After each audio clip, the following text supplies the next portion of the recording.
श्री कृष्ण कन्हैया लाल की जय।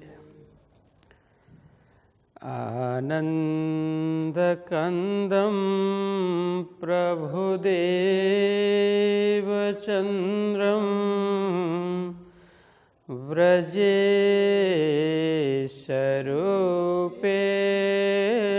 पुरापि जातम् प्रविश्य प्राप्तं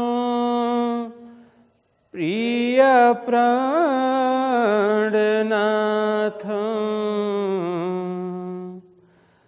परेश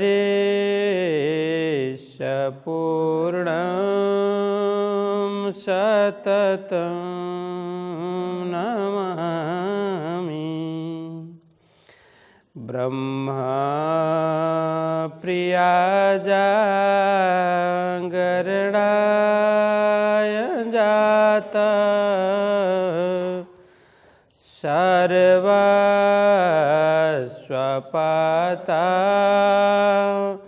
भवसिन्धुत्राता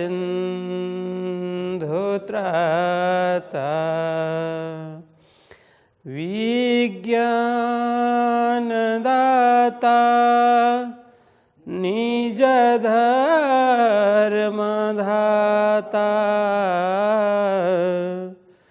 दीनैकबन्धो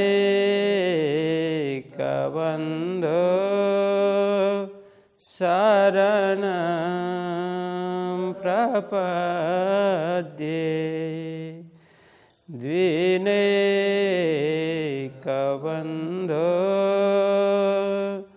शरणं प्रपद्ये।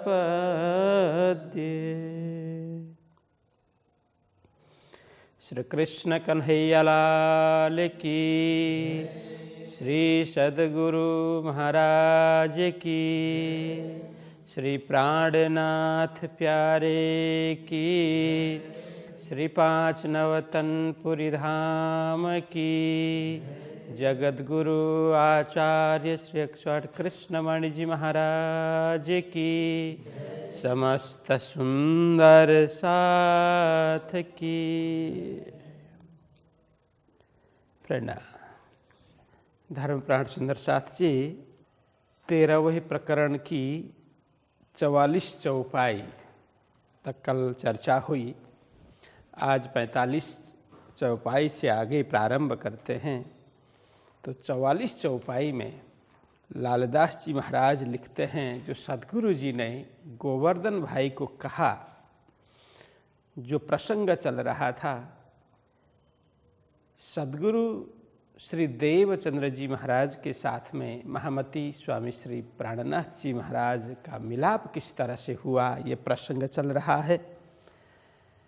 तो सर्वप्रथम गोवर्धन जी भाई श्री पाँच नवतनपुरी धाम में सद्गुरु जी के चरण में आते हैं, वहाँ चर्चा सुनते हैं, सद्गुरु जी का सानिध्य उनको प्राप्त होता है, उनकी आत्म जागृत हो जाती है। उसके पश्चात वे अपने घर में जाकर के चर्चा करने लग जाते हैं। उनकी चर्चा सुनकर के उनके अनुज लघु भ्राता श्री मेहराज जी बड़े आकर्षित हो जाते हैं सद्गुरु जी के प्रति। उनकी चर्चा अपने बड़े भाई के मुख से चर्चा सुन सुन करके मेहराज जी के हृदय में सद्गुरु दर्शन की प्यास बढ़ जाती है। इसलिए वे आने के लिए, सद्गुरु जी के चरणों में आने के लिए जिद करते हैं। गोवर्धन जी भाई हाथ छुड़ा कर के आते हैं और सद्गुरु जी की आज्ञा लेते हैं। उनसे वो चर्चा करते हैं, वो प्रसंग सुनाते हैं कि आज मैंने अपना छोटा भाई मेहराज जी को छोड़ करके, उनके हाथ छुड़ा करके मैं आया हूँ, आपकी आज्ञा हो तो उसको लेकर के आऊँ। तो ये प्रसंग सुनते ही सद्गुरु श्री देवचंद्र जी महाराज उनको आज्ञा दे देते हैं कि बाल्यावस्था में जितनी जल्दी, जितनी शीघ्रता से बात समझ में आ जाती है, तत्वज्ञान की प्राप्ति होती है, क्योंकि चित्त हृदय निर्मल होने के कारण, कच्ची मिट्टी की तरह होने के कारण उसमें कुछ भी संस्कार किया जा सकता है, कुछ लग्न किया जा सकता है। तो इसलिए वो कहते हैं ना, संस्कारो नान्यथा भवेत, मतलब जब मिट्टी कच्ची हो उसमें कुछ अंकित किया जाए, कुछ संस्कारित उसको किया जाए, तो फिर अन्य उसमें कुछ संस्कार आरोपित नहीं किया जा सकता। तो आप शीघ्र महाराज जी को बुला करके ले आओ, क्योंकि अब मुझे समझ में आ रहा है उसकी जितनी जिज्ञासा है उसका चित्त भी उतना ही निर्मल है। तो यहाँ यही बोलते हैं, ध्रुव को चरण भगवान के भय 5 वर्षों प्राप्त, तिस वास्ते श्री महाराज को आवन देव तुम इत्ता। ये प्रसंग यहाँ तक कल चला था। तो इसका भाव भी हमने समझा था कि ध्रुव ने 5 वर्ष की आयु में ही भगवान विष्णु के चरण प्राप्त कर लिए, वो परम पद प्राप्त कर लिया। इसी तरह से छोटी अवस्था में ही भक्तराज प्रहलाद ने भगवान के दर्शन किए, उनकी कृपा पात्र बन गए। ऐसे कई लोग हैं। तो इसी तरह से आप महाराज जी को जल्दी ले आओ, क्योंकि परम तत्वों की प्राप्ति के लिए उम्र बाधा नहीं बनती। इसलिए वो कहते हैं तिस वास्ते, इसलिए महाराज जी को आने दें। ये प्रसंग हम कल चला रहे थे। अब आगे बढ़ते हैं। तब गोवर्धन श्री महाराज को लेके चले साथ, तब आए चरणों लगे सिर पर धरे हाथ। ध्यान से श्रवण करना। जैसी सदगुरु जी की आज्ञा प्राप्त हुई, क्या आज्ञा की सदगुरु जी ने? क्या की? हाँ, महाराज जी को जल्दी लेकर के आना, ऐसा कहा। तो गोवर्धन जी भाई गए और लेकर के आए। अब देखिए, वितक में ऐसा स्पष्ट उल्लेख नहीं है कि उसी समय वे लेने के लिए गए या दूसरे दिन लेकर के आए, ये स्पष्ट उल्लेख नहीं है। तो हो सकता है उस दिन रहे हो और चर्चा श्रवण करके फिर घर लौटे हो और दूसरे दिन जो नित्य प्रति आते हैं उसी तरह से आते हुए ले आए हो, ये भी हो सकता है। और यह भी संभव है कि सदगुरु जी की आज्ञा हुई तो फिर राह किस बात की देखें, तो तुरंत उनको लेने के लिए, क्योंकि रोते हुए छोड़ करके आए थे, बहुत दूर तो यहाँ है नहीं, इसलिए उनको लेने के लिए तुरंत लौट गए हों, यह भी संभव है। इसलिए कोई स्पष्ट न होने के कारण से दोनों हम बता सकते हैं। तो यहाँ कहा तब गोवर्धन श्री महाराज को लेके चले साथ। बस अब घर से महाराज जी को लेकर के आते हैं, क्योंकि वो तो राह देख रहे थे, कब जाना मुझे संभव होगा, कब अपने बड़े भाई के साथ में मैं नौतनपुरी धाम जाऊं और सदगुरु जी के दर्शन करूं, यह उनकी बहुत इच्छा थी। इसलिए वो तैयारी बैठे थे। तो सदगुरु जी के दर्शन के लिए तो महाराज जी गोवर्धन भाई अपने भाई के साथ में चलते हैं, लेके चले साथ, अपने साथ में लेकर के गोवर्धन भाई चल देते हैं। तब आए चरणों लगे। जैसे ही आए सदगुरु जी चर्चा में मग्न थे, अनेक सुंदर साथ बैठे हुए थे, चर्चा सुन करके निमग्न थे, आनंदित थे। उसी समय अपने बड़े भाई का हाथ पकड़ करके पहुंच जाते हैं श्री महाराज जी। तो जैसे ही सदगुरु जी के सामने गए तो तब आए चरणों लगे, फिर जाकर के प्रणाम करते। चरणों लगे मतलब चरण स्पर्श करके प्रणाम करना।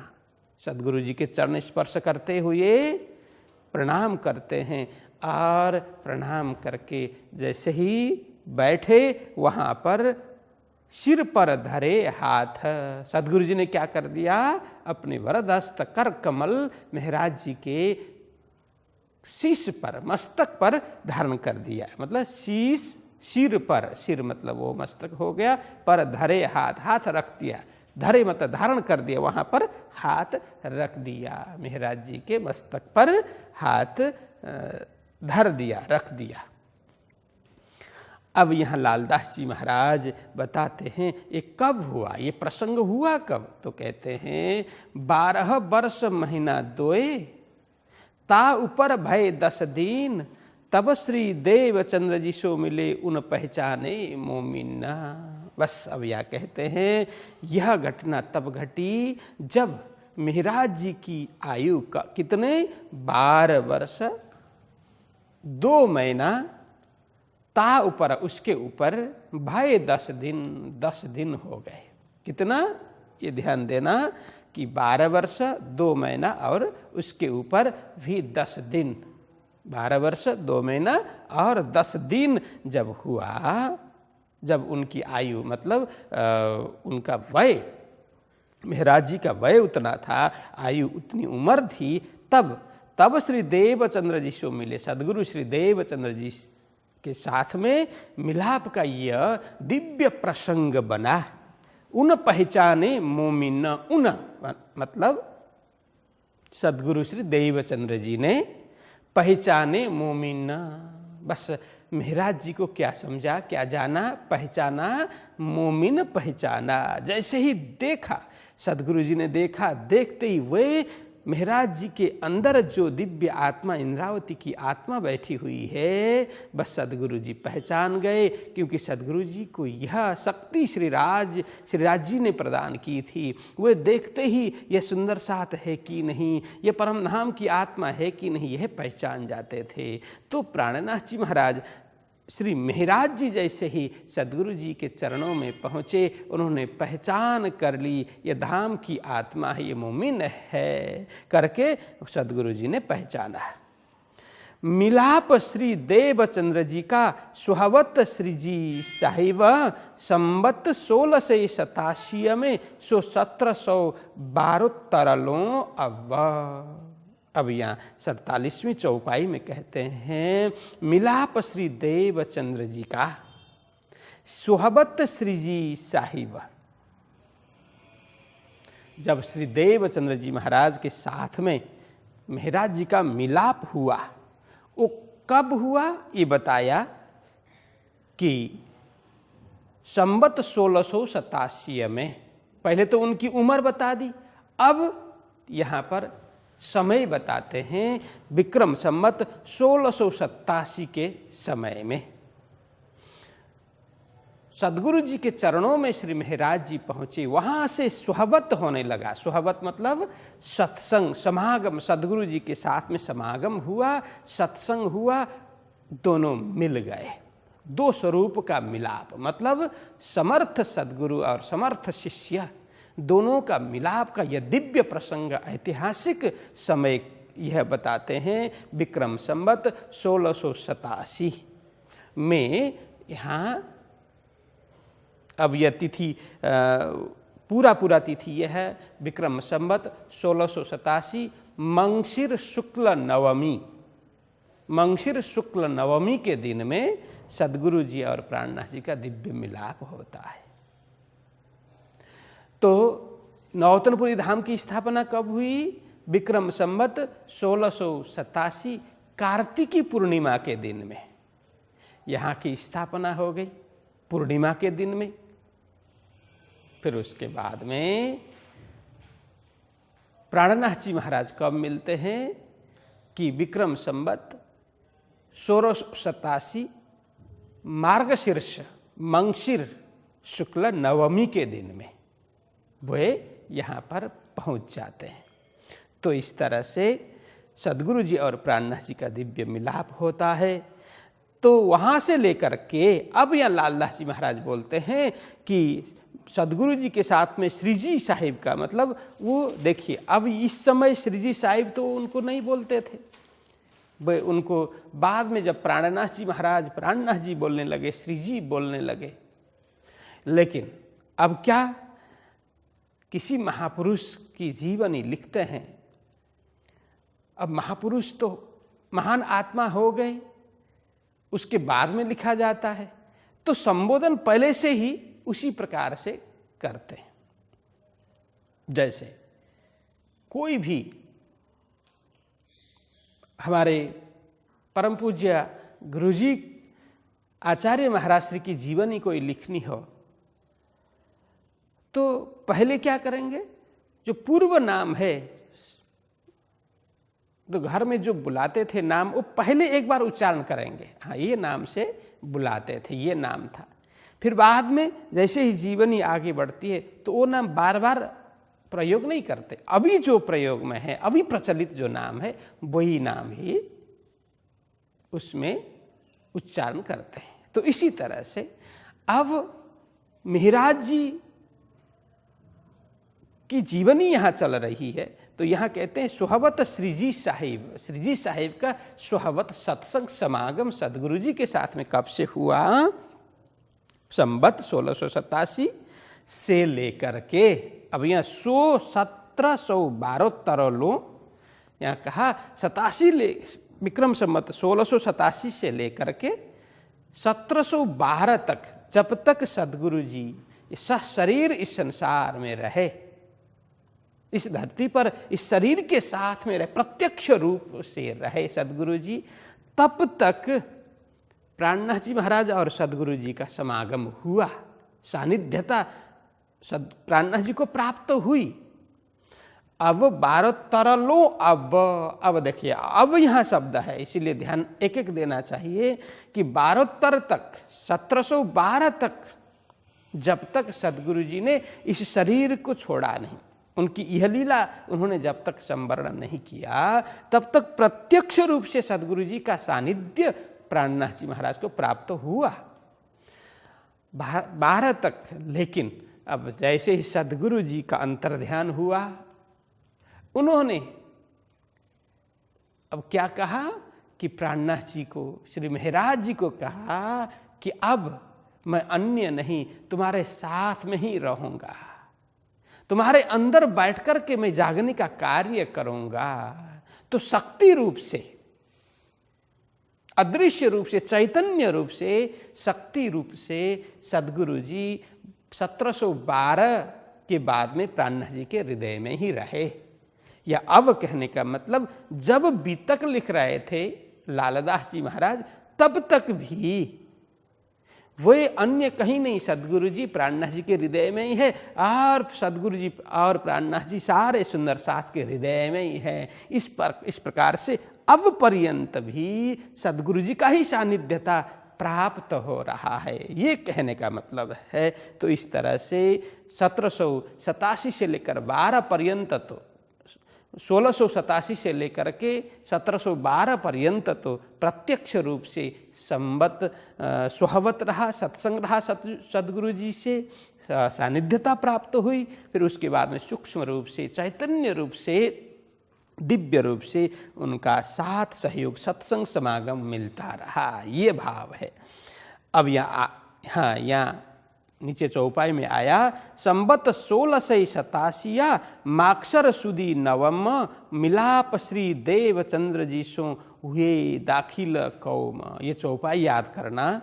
तो यहाँ कहते हैं मिति कब थी, अभी संवत तो बताया, तो कहते हैं यहाँ मिति भी संवत 1687 और मार्गशीर्ष मंगशीर शुक्ल नवमी, मंगशीर शुक्ल नवमी के दिन में मिलाप श्री देवचंद्र जी से, श्री प्राणनाथ जी का मिलाप सदगुरु श्री देवचंद्र जी महाराज से हुआ। हुए दाखिल कौम, बस उस दिन कौम मतलब जाति, प्राणनाथ जी महाराज अपनी जाति में दाखिल हो गए, उनको दाखिला मिल गया, उन्होंने प्रवेश किया जाति में।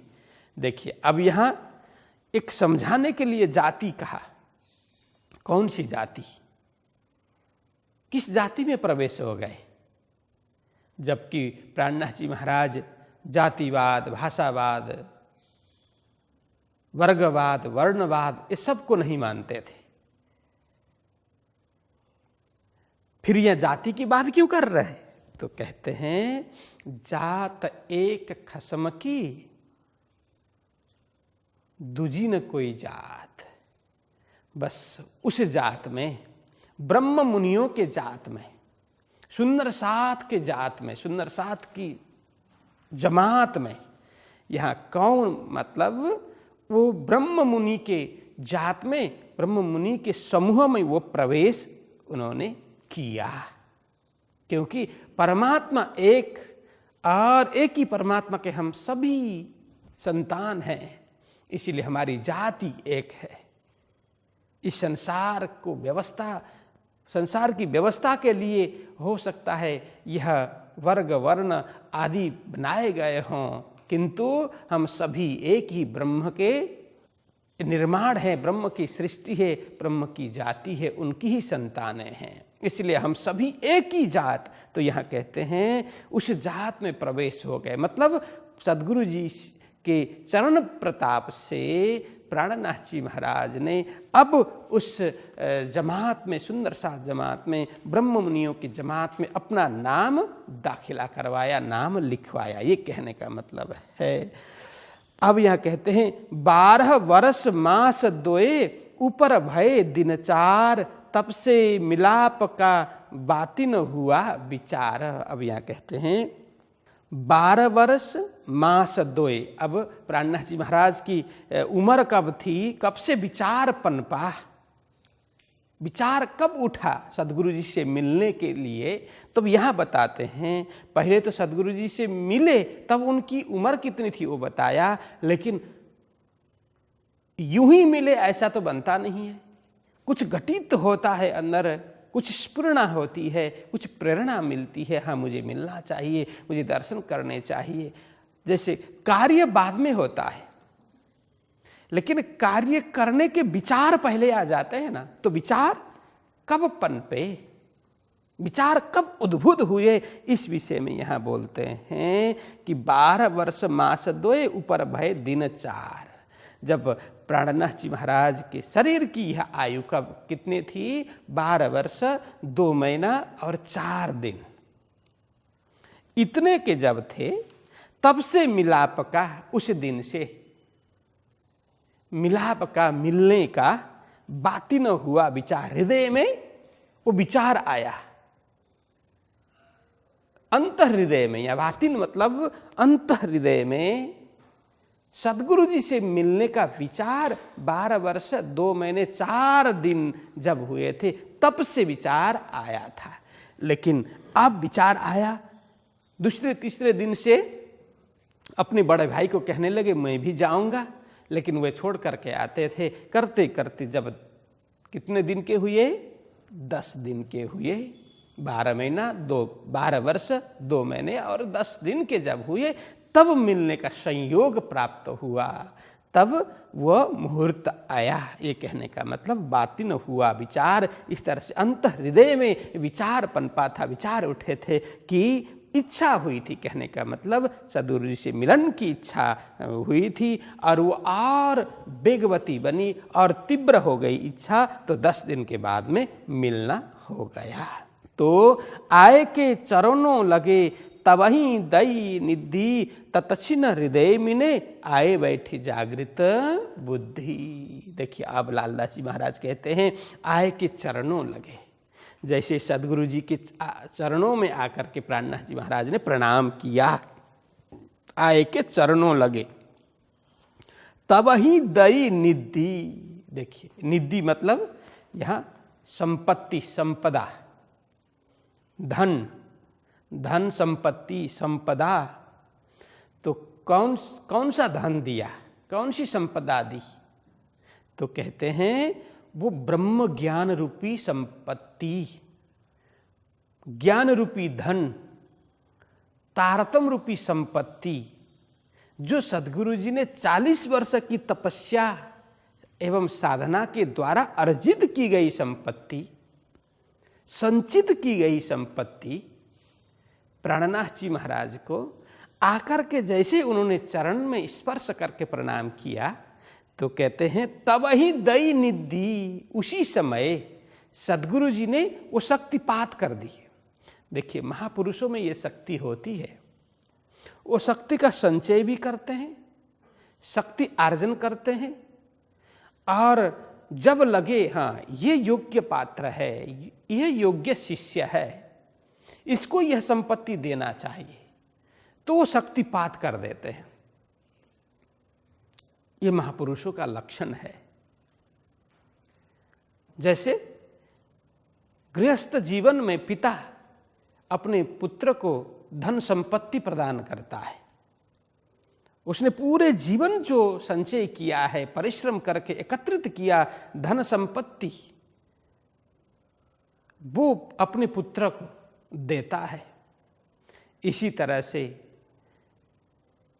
सद्गुरु या गुरु कहें या सद्गुरु कहें, योग्य शिष्य को अपने जीवन में जो एकत्रित किया, जो आर्जन किया त्याग तपस्या साधना के द्वारा, वो पूरी संपत्ति, पूरी निधि खजाना अपने शिष्य को लुटा देते हैं। वो बाह्य आंखों से वो संपत्ति, वो निधि दिखाई नहीं देती, लेकिन सुपात्र होगा शिष्य तो उसको पता चलेगा कि सद्गुरु जी की कृपा से मुझे ये प्राप्त हुई संपत्ति है।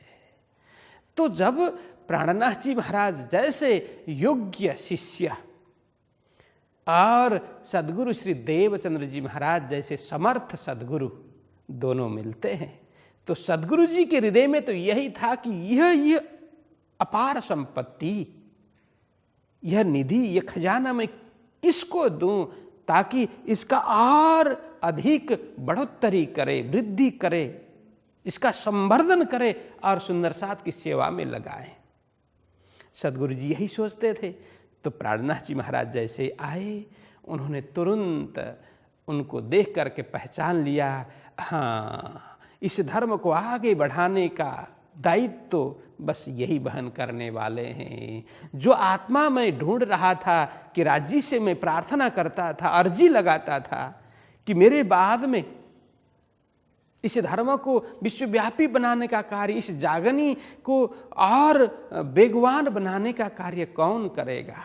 बार बार सद्गुरु जी अर्जी करते थे, राज्य से प्रार्थना करते थे कई सालों से। किंतु जैसे प्राणनाथ जी महाराज पहुंचे सद्गुरु जी के चरणों में, तुरंत उसी समय सद्गुरु जी को पता चला मेरी अर्जी सफल हो गई। जबकि प्राणनाथ जी उस समय 12 वर्ष 2 महीने 10 दिन के ही थे। इतना छोटा बालक, उनको देखते ही सद्गुरु पहचान गए, इनके अंदर इंद्रावती की वासना है, राज्य की शक्ति है, मेरे बाद में संपूर्ण कार्यभार संभालने वाला व्यक्ति यहीं पर पहुंच गया, राज्य ने भेज दिया। तो इसीलिए यहाँ कहते हैं तवई दही निधि। जैसे प्रणाम किया प्राणनाथ जी महाराज ने सद्गुरु जी के दिव्य चरणों में, उसी समय अपना वरदहस्त रख दिया मस्तक पर, उसी से शक्तिपात हो गई। सद्गुरु जी ने शक्तिपात कर दिया। समग्र संपत्ति जो अक्षरातीत धाम धनी श्री कृष्ण जी ने सद्गुरु जी के ऊपर शक्तिपात की थी, श्री राज्य श्री कृष्ण जी ने जो ज्ञान, जो संपत्ति, जो निधि, जो खजाना सद्गुरु जी को प्रदान किया था, बस वही खजाना अब सद्गुरु जी महामती श्री प्राणनाथ जी के ऊपर वो उड़ेल देते हैं, शक्तिपात कर देते हैं। ये भाव है कि तवही दई निधि, वो सारी संपत्ति प्रदान कर देते हैं। तत्क्षण हृदय में आए बैठी जागृत बुद्धि। अब जैसे सद्गुरु जी ने वो निधि, वो संपत्ति दे दी, उसी समय, तत्क्षण मतलब उसी क्षण, उसी समय हृदय में मतलब प्राणनाथ जी महाराज के हृदय अंदर आए बैठी जागृत बुद्धि। बस जागृत बुद्धि आकर के बैठ गई, जागृत बुद्धि का अवतरण हो गया। ये कहने का मतलब आए बैठी जागृत बुद्धि। अब जागृत बुद्धि का मतलब क्या है? बोधिसत्व, बुद्धत्व प्राप्त होना, बोधिसत्व प्राप्त होना, परम का ज्ञान प्राप्त होना, सत्यासत्य विवेक होना, ये सब जागृति के लक्षण है। मतलब अज्ञान से पूर्ण रूप से विमुक्ति होना।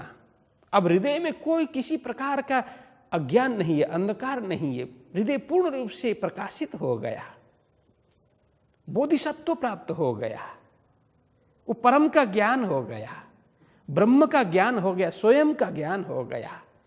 यही जागृत बुद्धि है। देखिए, बुद्धि एक प्रकार की होती है, जो सांसारिक बुद्धि, वो भी बुद्धि है। हम कई लोगों को बोलते हैं बड़ा बुद्धिमान व्यक्ति है, बोलते ही है।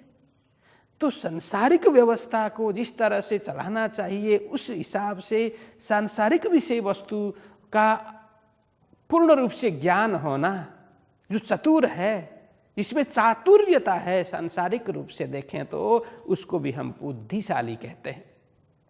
लेकिन यहाँ जागृत बुद्धि का मतलब है कि वो अलौकिक ज्ञान, वो दिव्य ज्ञान जिसको हम ब्रह्म ज्ञान बोलते हैं, परम का ज्ञान बोलते हैं, शाश्वत ज्ञान बोलते हैं,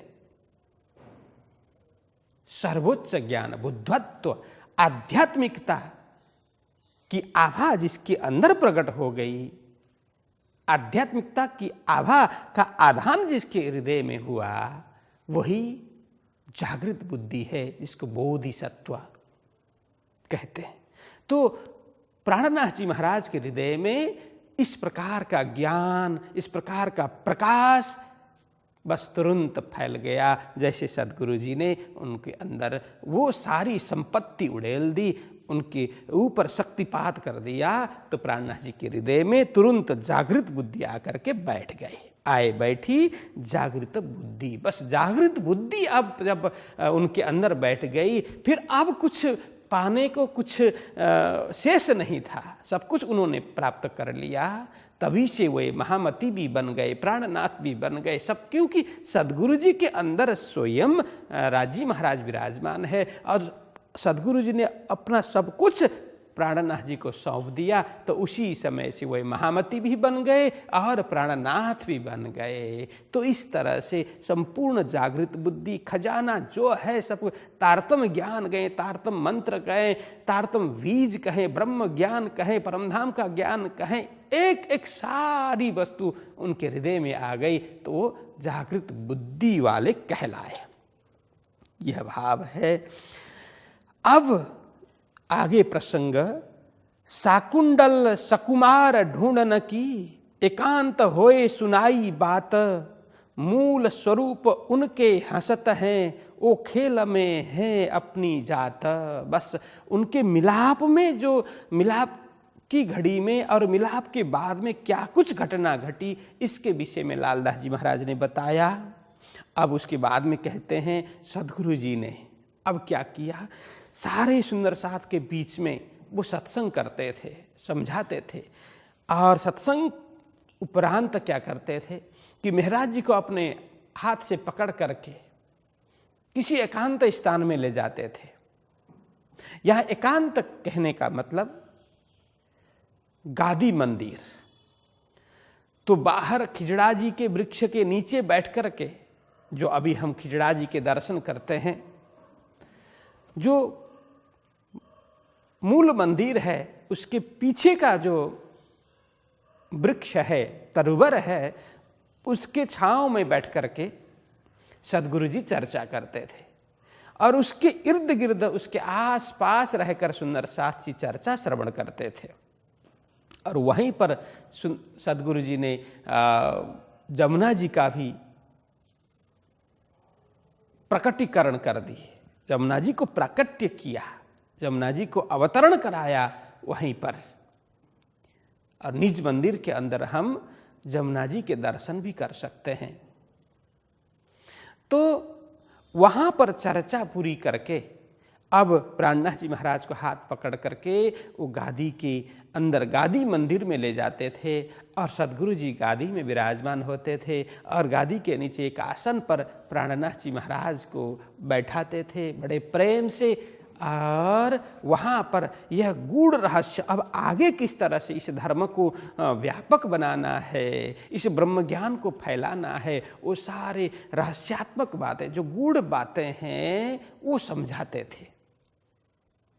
तो वहाँ प्राणनाथ जी महाराज को बैठाने का प्रसंग यही है कि उस प्रसंग को प्राणनाथ जी महाराज वाणी में प्रकट करते हैं कि कर पकर बैठाए के आवेश दियो मोहे अंग। सदगुरु जी ने मेरे हाथ पकड़ करके बैठाते थे, गादी के नीचे आसन में बैठाते थे, कर पकर बैठाए के आवेश दियो मोहे अंग, मुझे शक्ति प्रदान करते थे, शक्तिपात करते थे। तो ये गादी मंदिर का प्रसंग है। तादिन थे दया पसरी, जैसे सद्गुरु जी ने ये स्नेह पर मुझे प्रदान किया, जिस दिन मुझे इस तरह से प्रेम पूर्वक बैठाया, हाथ पकड़ करके दिन थे, उस दिन से दया पसरी। बस सद्गुरु जी की अपार कृपा मेरे ऊपर हो गई। सद्गुरु जी की कृपा हो गई तो और साक्षात धामधनी की कृपा भी मेरे ऊपर बरस गई। पल पल बढ़ते रंग, बस फिर वो कृपा और अधिक मैं रंगता गया, वो कृपा का अनुभव करता गया। मेहर मेरे ऊपर अवतरित होते गई, उतरती गई और मैं उस रंग में रंगता गया। ये प्रसंग प्राणनाथ जी महाराज उल्लेख करते हैं। तो यहाँ एकांत होए सुनाई बात, तो एकांत में वो बात अलग अलग प्रसंग ला करके सुनाते थे। क्या क्या? तो कहते हैं, हे महाराज जी, साकुंडल सकुमार ढूंढन की। देखो, हम सभी ब्रह्म आत्मा इस संसार में खेल देखने के लिए आई हैं। अपने धाम धनी, अपने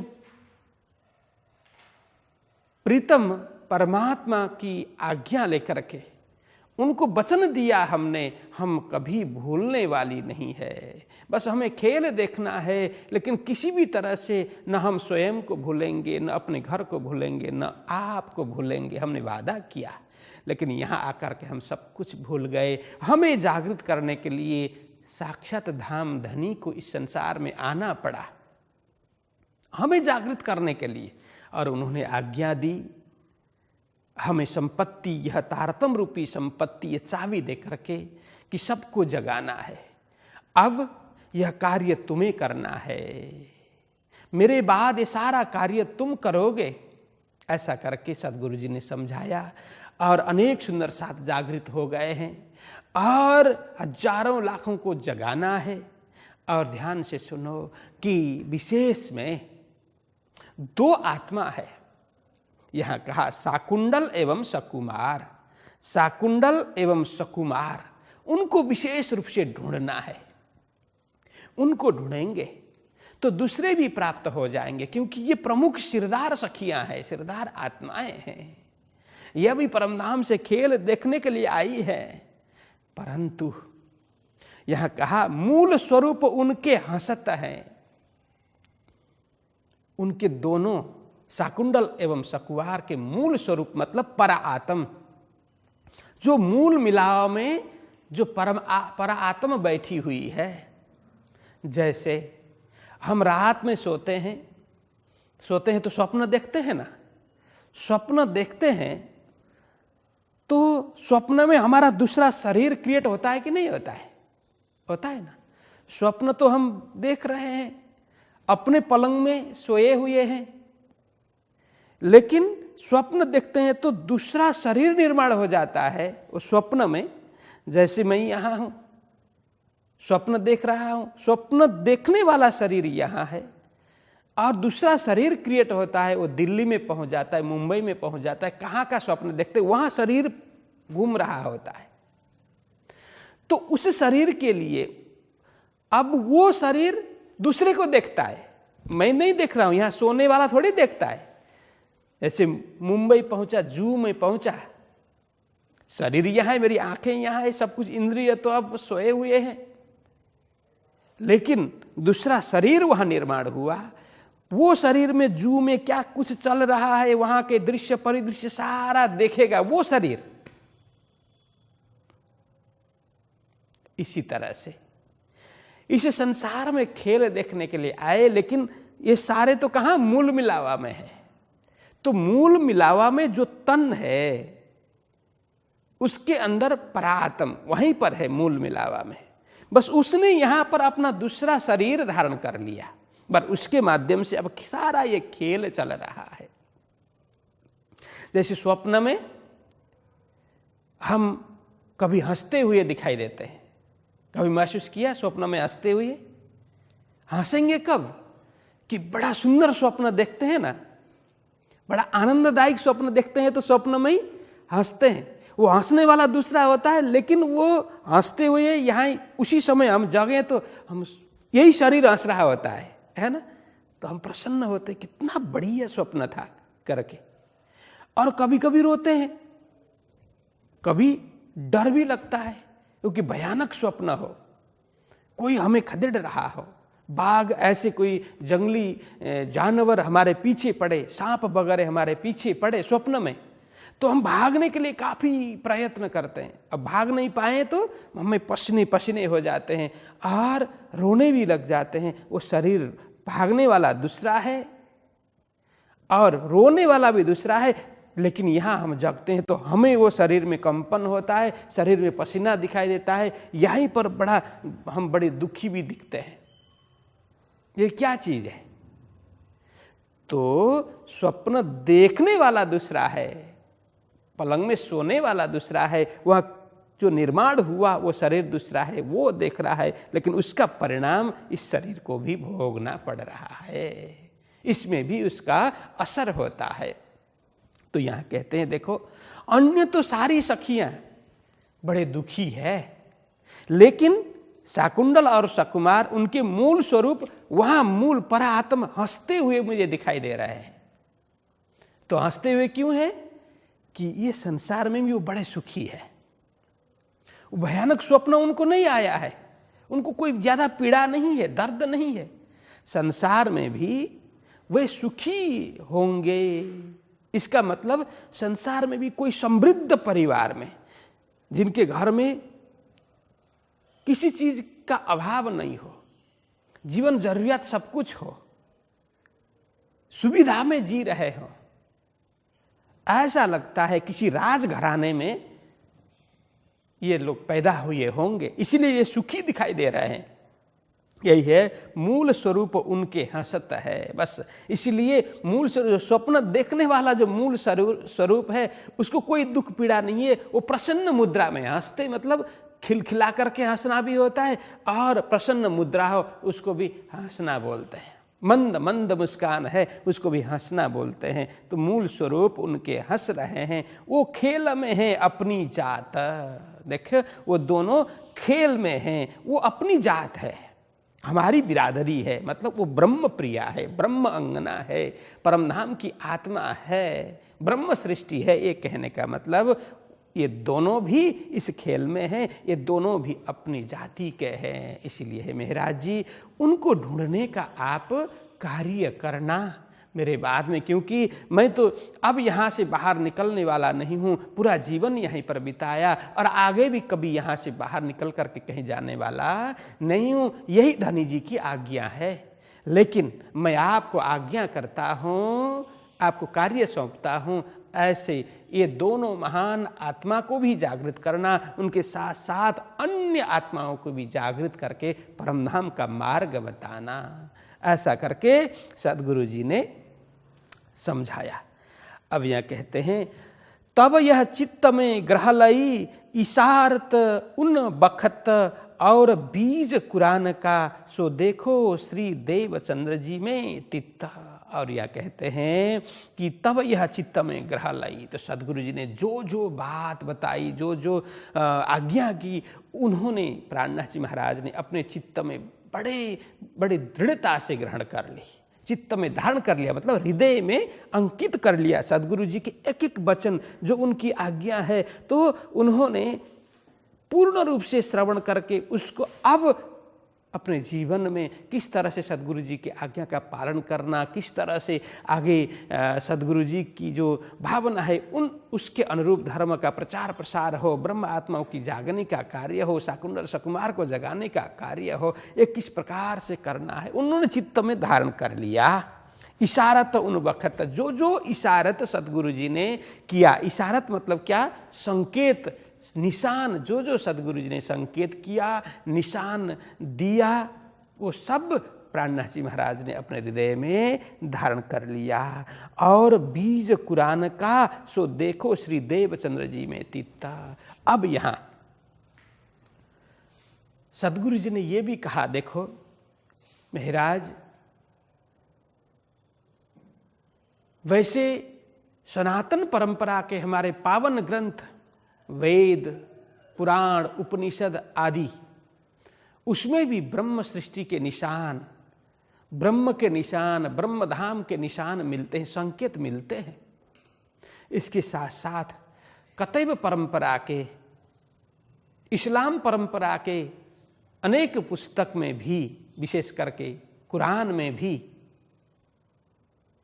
वो ब्रह्म की बात, ब्रह्म की चर्चा कहीं कहीं संकेत रूप में हमें प्राप्त होती है। तो वो हमें पढ़ना चाहिए और उसको अलग कर लेना चाहिए और वही लोगों को समझाना चाहिए। मुसलमानों को तो कुरान के द्वारा ही समझाया जा सकता है। हिंदू को हिंदू की तरह, मुसलमान को मुसलमान की तरह तुम समझाना, क्योंकि हमारे शास्त्र पुराण में तो ब्रह्म की चर्चा है ही। लेकिन अब मुसलमान लोग, इस्लाम को मानने वाले लोग, उनको भी परमधाम के विषय में तुम बताना, ब्रह्म के विषय में, परमात्मा के विषय में बताना और इस खेल की जो यथार्थता है उसके विषय में बताना। लेकिन वे लोग हिंदू धर्म को स्वीकार नहीं कर रहे हैं, हिंदू धर्म ग्रंथों को स्वीकार नहीं कर रहे हैं, तो उनके ग्रंथ के द्वारा ही जो कुरान में निहित गूढ़ रहस्य है, बस उसको निकाल निकाल करके उसके ही द्वारा उनको समझाएंगे तो उन्हें भी विश्वास होगा परमात्मा के ऊपर। तो ऐसा उन्होंने कहा। और बीज कुरान का, कुरान में जो वास्तविक वस्तु है बस वो सो देखो श्री देवचंद्र जी में तित्ता। तो यहाँ कहा कि देवचंद्र जी महाराज ने वो भी समझाया, तो वो भी प्राणनाथ जी महाराज ने अपने हृदय में धारण कर लिया, ये अर्थ है। और कहते हैं सदगुरु जी ने क्या कहा कि खोजी बाई यवन को, कही रही बाई वासना जात, तब पूछी श्री जी साहेब जी क्या इनमें अपनी है बात। तो यहाँ कहते हैं कि सदगुरु जी ने क्या कहा, देखो ब्रह्म मुनि सभी जाति में, सभी वर्ग में, सभी वेशभूषा में और अलग अलग देश में प्रकट हुई है। मात्र भारत में ब्रह्म मुनि प्रकट हुई ऐसी बात नहीं है, मात्र किसी जाति विशेष में प्रकट हुई ऐसी बात नहीं है, मात्र किसी वर्ग विशेष में प्रकट हुई ऐसी बात नहीं है। किसी भी वर्ग में, किसी भी जाति में, किसी भी भाषा में, किसी भी वेश में और किसी भी देश में ब्रह्म प्रिया प्रकट हुई है। अलग अलग देश में, अलग अलग वेशभूषा में, अलग अलग भाषा, वर्ग, वर्ण, सब में ब्रह्म प्रिया प्रकट हुई है। इसीलिए उन सब को चुन चुन करके जगाने का कार्य, ढूंढ ढूंढ करके जगाने का कार्य करना है। हिंदू में भी है, मुसलमानों में भी है। तो ऐसा सदगुरु जी ने कहा कि कोई कोई मुसलमान की जाति में भी ब्रह्म आत्मा प्रकट हुई है। जैसे यहाँ कहा खोजी बाई यवन को, देखिए यवन, यवन कहा है यहाँ पर। यवन एक देश का नाम है जिसको यूनान भी बोलते हैं, और यूनान को अभी अंग्रेजी में ग्रीक भी बोलते हैं। तो जो यवन देश में रहने वाले उन लोगों को यवन बोलते थे। उन लोग ज़्यादातर मुसलमान हुआ करते थे, इसीलिए खोजी बाई यवन को, वहाँ की रहने वाली जो खोजी बाई है, एक खोजा, मुसलमान में एक खोजा जात होता है, खोजा संप्रदाय, तो उसमें उसको पालन करने वाली खोजी बाई एक महिला थी, इसीलिए उसका नाम खोजी बाई हुआ। तो मुसलमान जाति में उसमें भी खोजा जात की एक महिला जिसका नाम खोजी बाई है, बस वो सदगुरु जी ने कहा कही रही बाई वासना जाना, बस उसकी भी वासना सदगुरु जी ने परखी, पहचाना, हाँ ये इसके अंदर परमधाम की आत्मा आई हुई है। देखिए इसमें कोई आश्चर्य की बात नहीं है।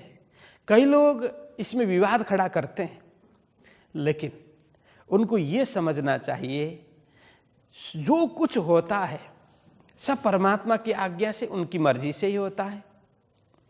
अब हमारे सनातन परंपरा में, हमारे हिंदू शास्त्र में भी तो ऐसा प्रसंग है। जिस प्रकार से हिरण्याक्ष है, हिरण्यकश्यपु है, रावण है, कुंभकर्ण है, शिशुपाल है, दंतवक्र है, कंस है, ये कहां से आए? वैकुंठ के थे। कंस तो गोलोक का था। हिरण्याक्ष हिरण्यकश्यपु के अंदर जो रूह आई, आत्मा आई, वो कहां से? वैकुंठ से। वैकुंठ के द्वारपाल थे, जय विजय। और सनकादिक के श्राप के कारण वे राक्षस बने। ये राक्षस तो यवन है। यदि वैकुंठ के जय विजय इतना महान धाम, जो कुंठा रहित जिसको बोलते, कुंठा रहित होने से वैकुंठ कहा ना, जो विशाल है, व्यापक है और कुंठा नहीं है, गांठ नहीं है, वो वैकुंठ में रहने वाले ऐसे दिव्य आत्मा जय विजय हिरण्याक्ष और हिरण्यकश्यप जैसे भयंकर राक्षस बन जाते हैं। फिर वही बाद में आकर रावण कुंभकर्ण बन जाते हैं। फिर वही बाद में फिर शिशुपाल दंतवक्र बनते हैं। तो मुसलमानों में वो धाम की आत्मा प्रवेश हो, इसमें आश्चर्य की कोई बात नहीं होनी चाहिए। क्योंकि किसी भी, वो खेल देखने के लिए आए हैं। राज जी ने स्क्रिप्ट पहले लिख दी है, किसको क्या रोल अदा करना है, सबको पहले से निश्चित कर दिया गया है इस संसार में भी। क्योंकि जब फिल्म कब सुपरहिट हो जाएगी कि वहां अभिनेता भी हो और जो विलेन भी हो। मात्र हीरो होने से फिल्म थोड़ी बनती है, उसमें पक्ष विपक्ष होना चाहिए। हीरो के साथ में विलेन भी हो, सुख दुख हो, दोनों हो, तब जाकर के कथा बनती है, तब जाकर के फिल्म चलती है। तो इसी तरह से ये संसार का खेल भी एक फिल्म है। यहाँ कोई सज्जन होंगे, कोई दुर्जन होंगे। सज्जन हीरो है, दुर्जन विलेन है। तो ये सज्जन दुर्जन बनाने का कार्य सारा तो राज्य की इच्छा से ही है ना, स्क्रिप्ट उन्होंने लिख करके दी है। इसीलिए इस जाति में ब्रह्म आत्मा प्रकट नहीं हो सकती, उस जाति में प्रकट नहीं हो सकती। ये तो अल्पज्ञता का परिचय होगा, अल्पज्ञता की बात होगी। इसीलिए सदगुरु जी ने कहा, देखिए कोई कोई आत्मा है, वो मुसलमान जाति में भी वो धाम की आत्मा आई है, उनको समझ करके पहचान करके जागृत करने का कार्य भी करना चाहिए। जिस तरह से मैंने एक महिला खोजी बाई, जो खोजा संप्रदाय मुसलमान में एक ज्ञाति है, एक पंथ को मानने वाले खोजा मुसलमान बोलते हैं, बस उसको मानने वाली एक महिला जिसको खोजी बाई कहा, उसके अंदर मैंने रहीबाई की वासना मैंने पहचाना। परम धाम की रहीबाई की वासना मैंने पहचाना। यही कहा, कही रहीबाई वासना जात, तब पूछी श्री जी साहेब जी क्या इनमें अपनी है बात। तब श्री जी प्राणनाथ जी महाराज बड़े आश्चर्यचकित होकर के पूछते हैं कि सदगुरुदेव, क्या मुसलमानों में भी अपनी बात है? मुसलमानों में भी ब्रह्म आत्मा प्रकट हुई है क्या? तो ऐसे करके क्या उनके अंदर में भी वो परमधाम का अंकुर होगा, वो ब्रह्म ज्ञान का अंकुर होगा क्या? इस तरह से पूछते हैं। क्या इनमें है, इनमें अपनी है बात? क्या इनमें वो न्यामत, वो संपत्ति, वो परमधाम की निधि इनमें भी है क्या? वो अंकुर इनमें भी है क्या? ऐसा करके जिज्ञासा रखते हैं। तब श्री देवचंद्र जी ने कहा, या में कोई कोई वासना जान, और इनके कुरान में है अपनी पहचान। अब यह सदगुरु जी बोलते हैं कि महाराज जी, तब श्री देवचंद्र जी ने कहा, उन्होंने सदगुरु जी ने क्या कहा, यहाँ में बस उन मुसलमानों में भी कोई कोई अपना, कोई कोई वासना जान, किसी किसी शरीर में कहीं कहीं पर वो धाम की आत्मा मुझे दिखाई दे रही है, कहीं कहीं उनके अंदर में भी वो धाम का अंकुर मुझे दिखाई दे रहा है। और इनके कुरान में बस उनका जो धर्म ग्रंथ है कुरान, बस वहाँ भी कहीं कहीं संकेत के रूप में परम धाम की बात, ब्रह्म की बात हमें मिल जाती है। हाँ, भाषा अलग है, शब्द अलग है, लेकिन उसको अच्छी तरह से अध्ययन करो तो जो वेद में कहा गया है, वेद में पहले से ही कहा गया है, बस वही कहीं कहीं उन्होंने कुरान में भी रखा है, कतब में भी रखा है। इसीलिए इन दोनों मिला करके बस ब्रह्म का परिचय कराना चाहिए, परमधाम का परिचय कराना चाहिए, प्रेम का परिचय एवं प्रचार करना चाहिए। तो ये कहते हैं, हे अपनी पहचान, अपनी मतलब ब्रह्म मुनि की, ब्रह्म सृष्टि की पहचान कुरान में भी कहीं कहीं इस तरह से अस्पष्ट है, स्पष्ट नहीं है, अस्पष्ट है, लेकिन है तो सही। उसको ढूंढ ढूंढ करके, उसको चुन करके स्पष्टीकरण हमें करना चाहिए, स्पष्ट उसका रहस्य उद्घाटन करना चाहिए। तो ऐसे करके सदगुरु जी प्राणनाथ जी महाराज को समझाते हैं। हम तो इन कुरान को बहुत किया पढ़ना, पर जाहिरी लोक जो हमको न देवे लेवन्ना। तो सदगुरु जी ने यह भी कहा, महाराज जी मैंने तो अनेक धर्मशास्त्र पढ़े, उसका अध्ययन किया, और मेरी इच्छा थी कि कुरान को भी मैं देख लूं, कुरान का भी अध्ययन कर लूं, ताकि उनको समझा सके, उन्हें उनकी वाणी से, उनकी बात से, उनके धर्मशास्त्र से समझा सकें। पढ़ने का काफ़ी प्रयत्न किया, लेकिन मैं साधना में रत था और अधिक अध्ययन करने का समय मुझे प्राप्त नहीं हुआ। और उसके कई कारण भी है, अनेक कारण, पर जाहिरी लोक जो हमको न देवे लेवन, बस अनेक अलग अलग परिस्थिति के कारण और अनेक मर्यादा के कारण, यहाँ कहते हैं अनेक रीत रिवाज, नीति नियम, लोकलाज मर्यादा एवं अनेक कट्टरपंथियों के बीच में मैं रहा। तो अनेक कारणों से वो जाहिरी लोगों के चलते मैं उसको अच्छी तरह से अध्ययन नहीं कर पाया, लेकिन थोड़ा बहुत जब देखने का मुझे समय मिला तो मुझे कहीं कहीं अपनी बात वहाँ पर दिखाई दी। इसीलिए आप इसको अच्छी तरह से अध्ययन करके जो अपनी बात है उसको छांट करके सबको बताया करो। ऐसा करके सदगुरु जी ने कहा। तो पर जाहिरी लोक जो हमको न देवे लेवन, न किसी भी अलग अलग परिस्थिति के कारण से मुझे वो पढ़ने का अवसर दिया नहीं, मुझे प्राप्त नहीं हुआ। तो इस तरह से सदगुरु जी वहाँ पर कहते हैं, तुम्हारे आगे कहता हूँ या के वास्ते सब, ये बात तुमसे होएगी लीला आगे होए जब। बस अब यहाँ बोलते हैं, अब तुम्हारे आगे कहता हूँ, इसलिए है महाराज जी आपको मैं इसलिए बता रहा हूँ, क्यों? या के वास्ते सब, बस अब मेरे पश्चात, मेरे बाद में मैं क्यों बता रहा हूं, यह अच्छी तरह से ध्यान देना। या के वास्ते सब, मैं इसीलिए बता रहा हूं, क्यों? क्योंकि मेरे पश्चात मुझे तो धामधनी ने जागने का कार्य सौंपा, मुझे कहा आप एक स्थान में बैठे, मैं सबको आपके सानिध्य में, आपके चरण में भेजूंगा।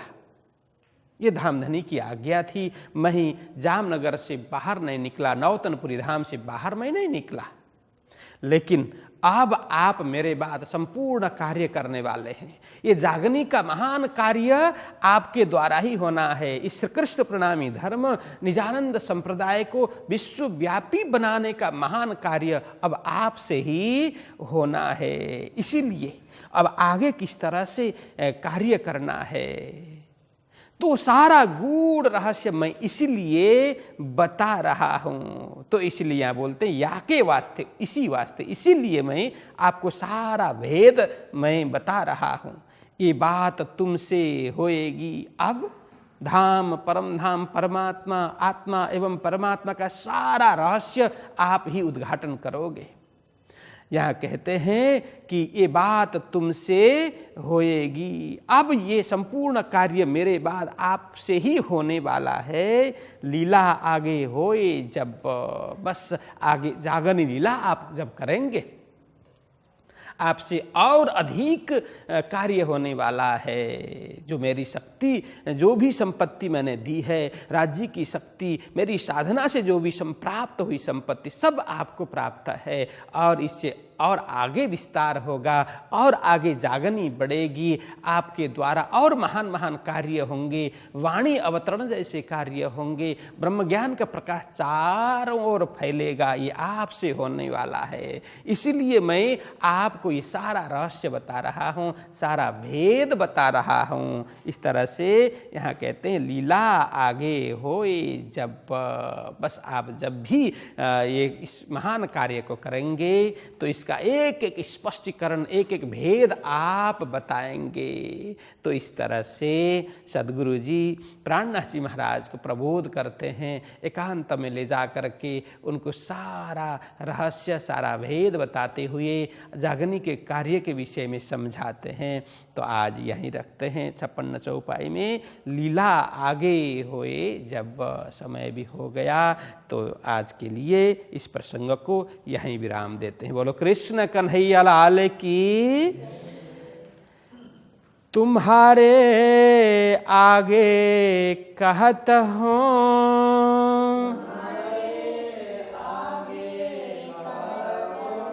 या के वास्ते सब,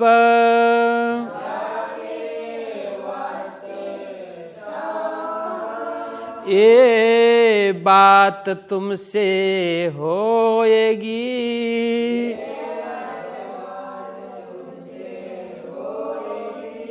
लीला आगे होए जब,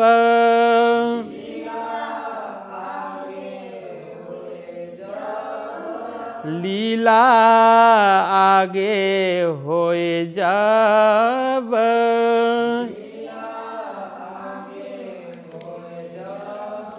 बोलिए कृष्ण कन्हैया लाल की। श्री सद्गुरु महाराज की, श्री प्राणनाथ प्यारे की प्रणाम।